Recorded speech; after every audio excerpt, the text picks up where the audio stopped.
In 1972, the epic film The Godfather was released in theaters. But you know what else happened? That's right, another Methodist General Conference. Once again, we got together, now one big happy family, because a man who doesn't spend time with his family can never be a real man. Sorry, Godfather reference. Anyway, if you remember, in 1968, the Methodist Church and the Evangelical United Brethren Church became one, and the United Methodist Church was formed.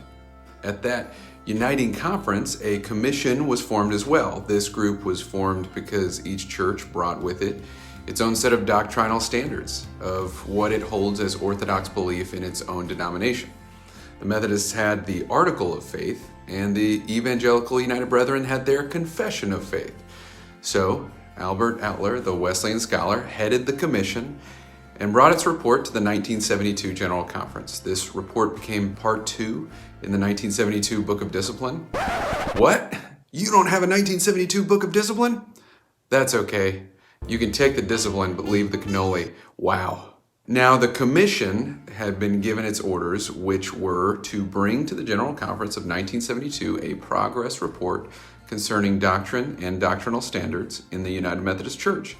Dr. Outler pointed out that to many, this probably sounded like the commission was maybe in the business of creating a new creed. But Outler mentioned that creed making would not really serve the cause of theological renewal, or, for that matter, of theological clarity. Rather, what the commission decided to do and what they presented to the 72 conference was to keep both sets of standards.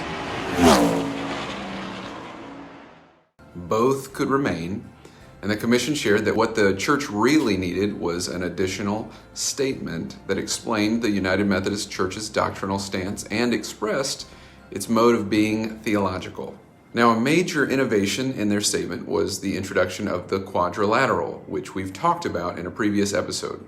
Here, the goal was to positively encourage variety in United Methodist theologizing and provide for a broad and stable context for reflection and formulation.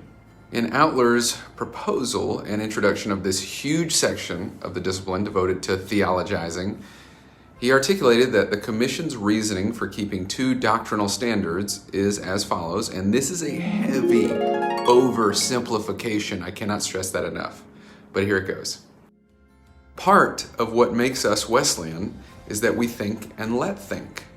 Another thing that makes us Wesleyan is that we have a historical consciousness. In other words, we are continually building upon the past. We don't necessarily seek to displace older doctrines or understandings or creeds. We seek to really build upon them for the sake of renewal and revival of the gospel message.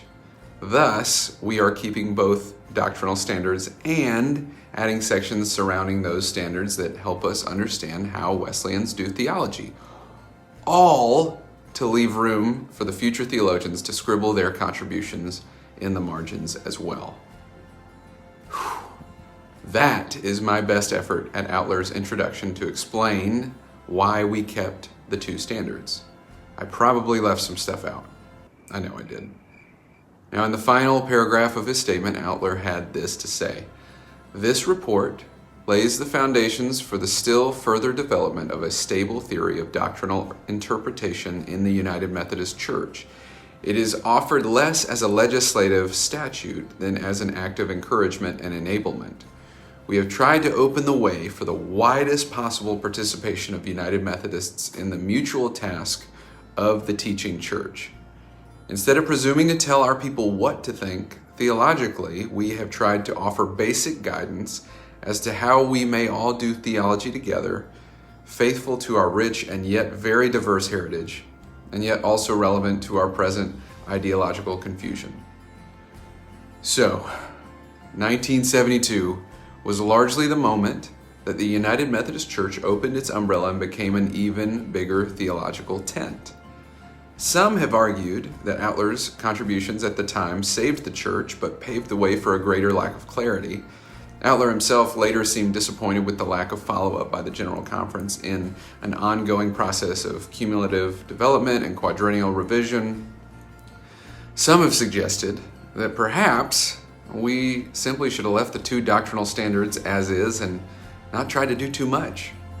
Still, others have noted that these contributions allowed for the United Methodist Church to become a different kind of mainline denomination, one with a future that could be built upon for the sake of renewing and revisioning the gospel. Whatever the case, I invite you to join me next week as we continue to learn and dig deep into Methodist history and doctrine.